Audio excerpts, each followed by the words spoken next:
घटना जी आपल्या आसपासची बातमी असेल आपणा सर्वांसाठीची. आपण पाहत आहात 7 मराठी न्यूज. या बातमीपत्राचे प्रायोजक आहेत JK सुपर डिजिटल स्टुडिओ.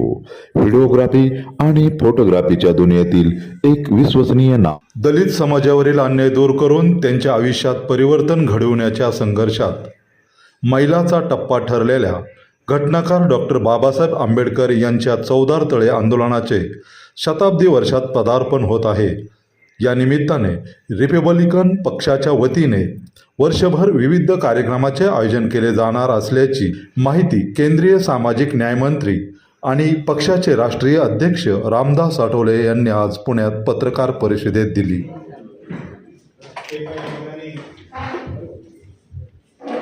आज रिपब्लिकन पक्षाच्या वर्किंग कमिटीला उपस्थित सर्व रिपब्लिकन पक्षाचे आदरणीय नेते, त्यामध्ये आजच्या बैठकीचे मार्गदर्शक आमचे नेते केंद्रीय सामाजिक न्याय मंत्री, रिपब्लिकन पक्षाचे राष्ट्रीय अध्यक्ष रामदास आठवले साहेब, रिपब्लिकन पक्षाचे राज्याचे अध्यक्ष राजाभाऊ सरदे, आदरणीय रिपब्लिकन पक्षाचे राष्ट्रीय महासचिव आदरणीय रामराजे मातेकर साहेब, आदरणीय सदर राज्याचे सरचिटणीस डॉक्टर सोनाणे साहेब, आदरणीय रिपब्लिकन पक्षाचे युवा अध्यक्ष पप्पू कालदे, आदरणीय कार्याध्यक्ष कदम साहेब, आदरणीय ॲडव्होकेट महिला लेडीच्या आशाताई मांडगे, चंद्रकांत सोनकांबळे झालं ना, झालं, सर्वच मान्यवर पदाधिकारी, बंधू आणि भगिनींनो, या ठिकाणी रिपब्लिकन पक्षाच्या वतीने आजच्या या प्रेसला सुरुवात करण्यात आली.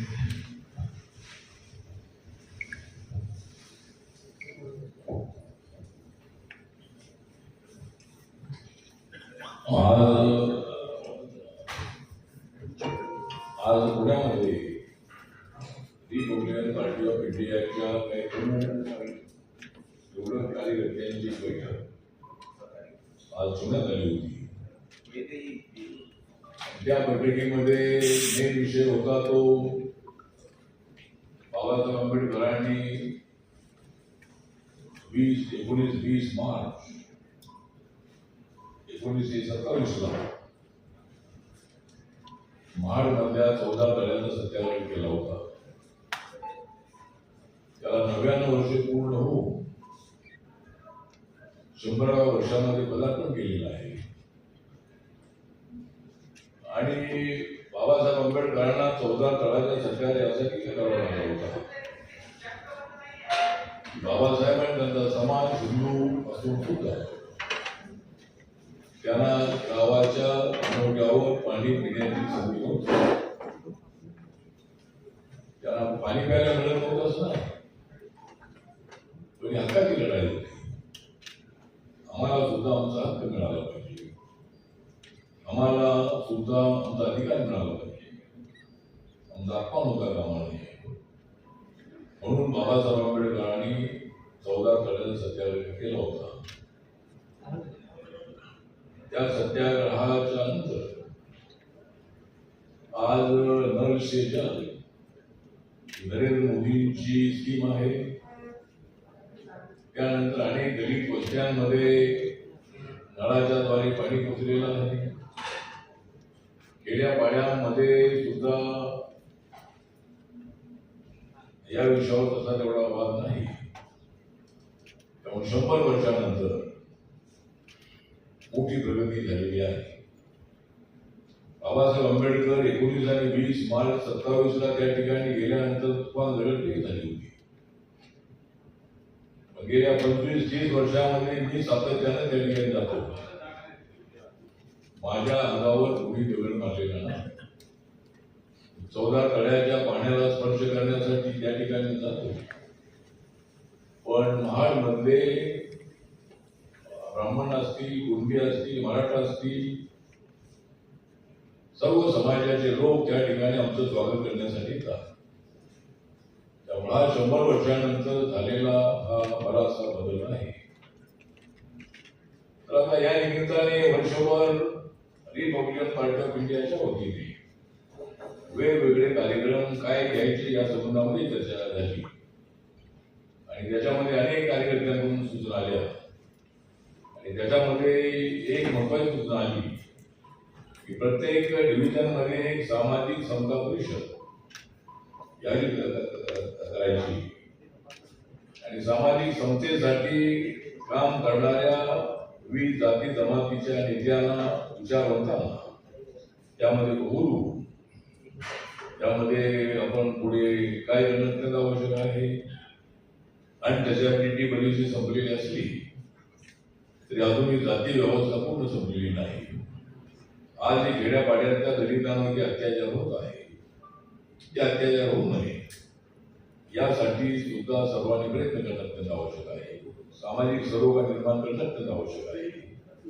त्यासाठी अशा परिषद आवश्यक आहे आणि या परिषदा ज्या आहेत त्या मुंबई, पुणे, नाशिक, ठाणे, छत्रपती संभाजीनगर, नागपूर, अमरावती आणि कोकण असे जे डिव्हिजन आहे त्या डिव्हिजनमध्ये एक परिषद ठेवायची आणि ती तारीख कुठली ते आम्ही ठरवणार आहोत. पण या डिव्हिजनमध्ये एक परिषद घ्यायची असं ठरलेलं आहे.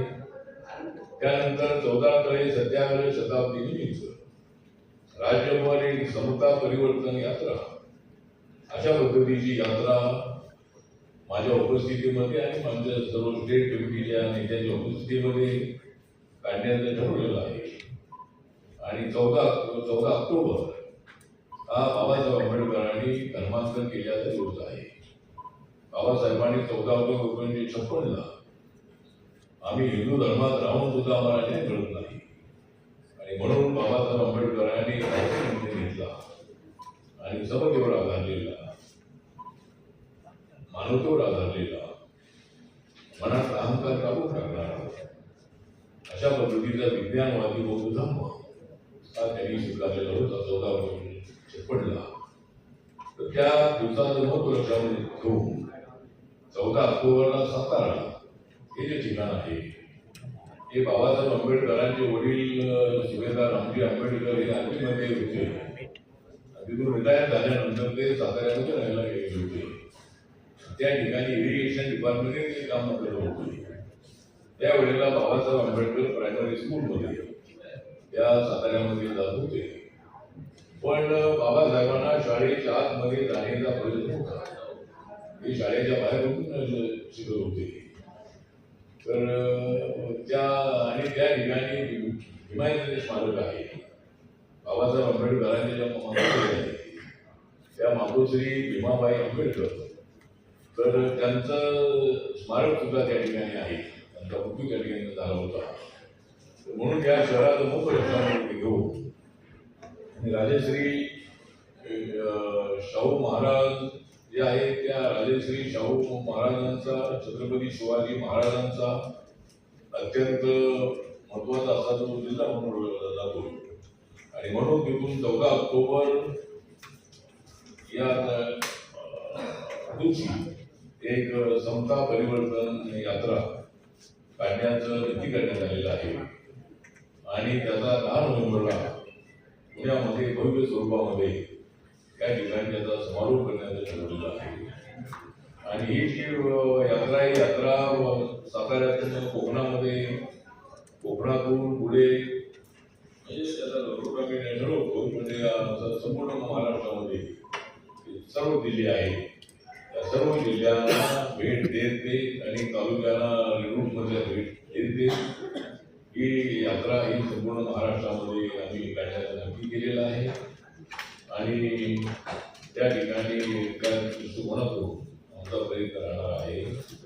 त्यानंतर 15 ऑक्टोबरला आम्ही कोल्हापूर या ठिकाणी या 14 तळे सत्याग्रह शताब्दीच्या निमित्ताने एक बौद्ध धर्म परिषद जी आहे ती आयोजित केलेली आहे आणि ती परिषद सुद्धा आम्ही त्या ठिकाणी करणार आहोत.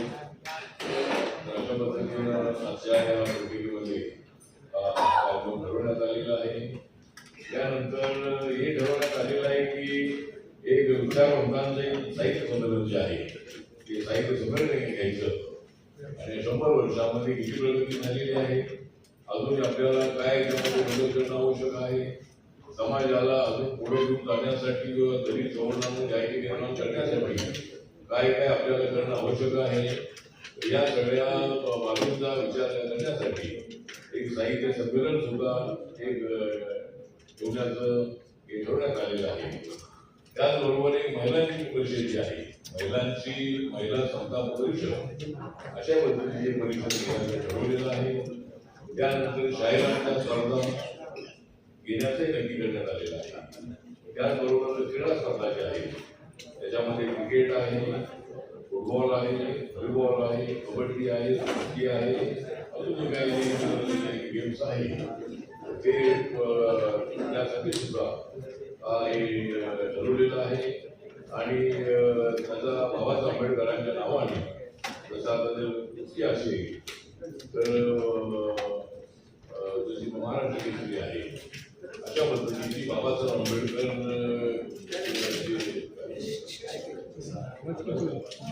बाबासाहेबांच्या नावाने हे सगळे अवॉर्ड आपल्याला देण्यात नक्की करण्यात आलेलं आहे. त्याचबरोबर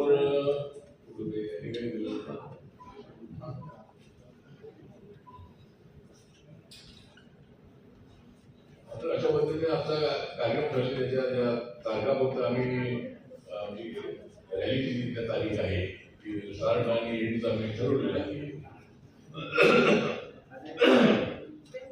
आणि पुण्यामध्ये ही रॅली घेण्याचे कारण हे आहे या शताब्दीचा कार्यक्रम तर आहेच आहे पण महात्मा ज्योतिबा फुलेंची स्मृती शताब्दी आहे. शताब्दी जी आहे युती शताब्दी त्यांची युती जन्म शताब्दी आहे ती सुद्धा या वर्षीपासून आहे. त्यामुळे पुण्यामध्ये औचित्य साधून महात्मा फुलेंनी सुद्धा दलितांना न्याय मिळण्यासाठी त्या काळामध्ये 200 वर्षाच्या अगोदर त्यांनी आपला पाण्याचा पुराण केलेला होता. दलितांच्यासाठी शाळा उघडण्यात आलेली होती, महिलांसाठी शाळा उघडण्यात आलेली होती. असे महत्वाचे कामं त्या काळामध्ये त्यांनी केलेली होती. तर म्हणून आम्ही याचा समारोप पुण्यामध्ये ठरवलेला आहे. अशा पद्धतीचा कार्यक्रम आम्ही ठरवलेला आहे. तर त्या पद्धतीनं आज या ठिकाणी मला ते दुसऱ्यांदा राज्यसभेवर जाण्याची संधी मिळाली आहे. आणि रिपब्लिकन पक्षाने इतिहासामध्ये कदाचित 6 वेळेला संसदेमध्ये राहण्याचा मला संधी मिळालेली आहे. 3 वेळेला लोकसभेमध्ये, 3 वेळेला राज्यसभेमध्ये अशी संधी आपल्याला मिळालेली आहे. आणि त्याचा उपयोग मी देशभर बाबासाहेबांची मुवमेंट वाढवण्यासाठी, आरबीआय वाढवण्यासाठी आणि देशाच्या विकासाचा जो नरेंद्र मोदींचा अजेंडा आहे तो अजेंडा देशाच्या अनेक राज्यांमध्ये घेऊन जाण्यासाठी मी माझा 6 वर्षाचा कार्यकाळामध्ये प्रयत्न करणार आहे.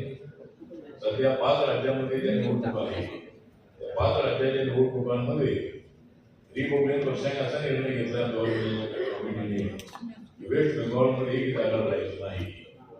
त्या ठिकाणी ममता दीदींची जी काय कार्यपद्धती आहे ही हुकुमशाही पद्धत आहे आणि लोकशाहीला घातक असणारी ही त्यांची भूमिका आहे. आणि त्या ठिकाणी गुंडागर्दी मोठ्या प्रमाणात वाढलेली आहे. या वेळेला ममता दीदींना सत्तेवर हटवणं आमचं अत्यंत महत्वाचं असं काम आहे. कारण त्या ठिकाणच्या लोकांचं संरक्षण करणं हे आवश्यक आहे. आणि आमच्या सरकारने जरी ममता दीदीचं सरकार त्या ठिकाणी असलं तरी सुद्धा त्या ठिकाणी अनेक योजनांसाठी भारत सरकारने पैसे दिलेले आहेत. आणि त्या ठिकाणी या वेळेला नक्की बीजेपीचं एनडीएचं सरकार येईल असा मला विश्वास आहे. आणि मी 7 तारखेला त्या ठिकाणी जात आहे. त्या ठिकाणी जे भ्रष्टाचारी त्या ठिकाणचे अध्यक्ष आहेत त्यांच्या उपस्थितीमध्ये आपली प्रेस आपण ठेवलेली आहे. आणि त्यानंतर आपले घोष आहे ते त्या ठिकाणी ज्येष्ठ नेते आहेत त्यांच्या प्रचारासाठी जाणार आहे. आणि 2-3 वेळेला मी त्या ठिकाणी काही प्रचार सभांना मला बोलवणार आहे त्या ठिकाणी जाणार आहे. त्यानंतर काल मी आसाममध्ये होतो आणि त्या ठिकाणी सुद्धा आम्ही 4 ठिकाणी इलेक्शन लढतो आहोत. त्या ठिकाणी 126 जागा आहे. त्या 126 जागापैकी 4 ठिकाणी आमचे उमेदवार आहेत. बाकीच्या 122 ठिकाणी आम्ही आमचा पाठिंबा बीजेपीला असल्याचं पत्र आम्ही त्यांना केलेलं आहे. त्यामुळं आसाममध्ये आमचा पक्ष चांगलं काम करतो आहे. त्यानंतर तामिळनाडूमध्ये आमच्या पक्षाच्या वतीने 40 लोकांना उमेदवारी देण्याचा आम्ही नक्की केलेला आहे आणि 40 लोकांनी रिफॉर्म दिलेले आहे. हे आता नॉमिनेशन चालू आहे. 7 तारखेला शेवटचा ते दिवस आहे. तोपर्यंत किती लोकांचे क्लिअर फॉर्म होतात बघूया. पण आम्ही 40 लोकांना तिकीट देण्याचं नक्की केलेलं आहे. आणि तामिळनाडूमधली परिस्थिती अशी आहे की या वेळेला इंडियन सरकार त्या ठिकाणी येईल असा मला विश्वास आहे. त्या ठिकाणी आता जो ADMKचा मुख्यमंत्र्यांचा ग्रुप आहे आणि बीजेपी आहे आणि काही इतर छोटे छोटे पक्ष आहे ते त्यांच्यासोबत आहेत. पण आमच्या पक्षाला जर जागा नाही दिल्यामुळं आम्ही काही ठिकाणी इलेक्शन लढणं आम्हाला आवश्यक असत आहे. आमचा पक्ष इलेक्शन कमिशनकडे रजिस्टर आहे. एक फोकस आम्ही निवडणूक लढलो नाही तर पक्षाच्या मान्यतेसाठी कुठे अडचण होईल. म्हणून काही राज्यामध्ये निवडणूक लढण्याचा निर्णय आम्ही घेतलेला आहे. बाकीच्या जागांवर आम्ही NDAच्या उमेदवारांचा समर्थन आमचा पक्ष करणार आहे. पांडेचेरीमध्ये मी जाऊन आलो आणि त्या ठिकाणी NR काँग्रेस आणि BJP चालायचं आहे. त्या ठिकाणी NR काँग्रेसचे अध्यक्ष रणराज चौधरी त्यात मुख्यमंत्री आहेत आणि BJPचे डेप्युटी मुख्यमंत्री त्या ठिकाणी आहेत. त्या ठिकाणी सुद्धा सगळ्या जागांमध्ये जागा आहे. त्या सर्व जागांवर आम्ही BJPला पाठिंबा दिलेला आहे. आणि केरळामध्ये आम्ही 1 जागा होतो आणि केरळामध्ये बाकीच्या सर्व जागांवर आमचा त्या ठिकाणी BJP आणि इंडियाला पाठिंबा आहे. अशी सध्याची परिस्थिती आहे. त्यामुळं मला 7 तारखेला शपथ जी आहे माझा कार्यकाळ काल संपलेला आहे 2020 ते 26 आणि 6 तारखेला शपथ घेण्यासाठी मी राज्यसभेमध्ये जाणार आहे आणि 6 वर्षाचा कार्यकाळ मला 32 पर्यंत आता मिळालेला आहे. त्यामुळे नरेंद्र मोदीजी, अमित शहाजी, नवीनजी, BL संतोषजी आणि महाराष्ट्राचे मुख्यमंत्री देवेंद्र फडणवीसजी या सर्वांचा मला तिसऱ्यांदा राज्यसभा देण्यामध्ये मोठा सहभाग आहे. सर्वात जास्त नरेंद्र मोदींचा सर्वात मोठा पाठिंबा मला होता आणि पार्लमेंटमध्ये ते म्हणाले आठवलेली सदा पवार आहेत म्हणून. मी त्यांना सांगितलं की तुम्ही मला सांगितलं मी सदा पवार आहे कारण मी करतो. तुम्ही म्हणाला की मी आहे सदा पवार कारण मी करतो काँग्रेसकडून राहा. त्यामुळं काँग्रेसवर मी पार करत असल्यामुळं ठीक आहे मला सध्या कळालेली आहे आणि माझा 6 वर्षाचा कार्यकाळ माझा जो गोरगरीब समाज आहे आणि दलित सवर्णांना जोडण्याचं काम, बाबासाहेबांचं मिशन पूर्ण करण्याचं काम या कल्याणामध्ये करण्याचा मी प्रयत्न करणार आहे.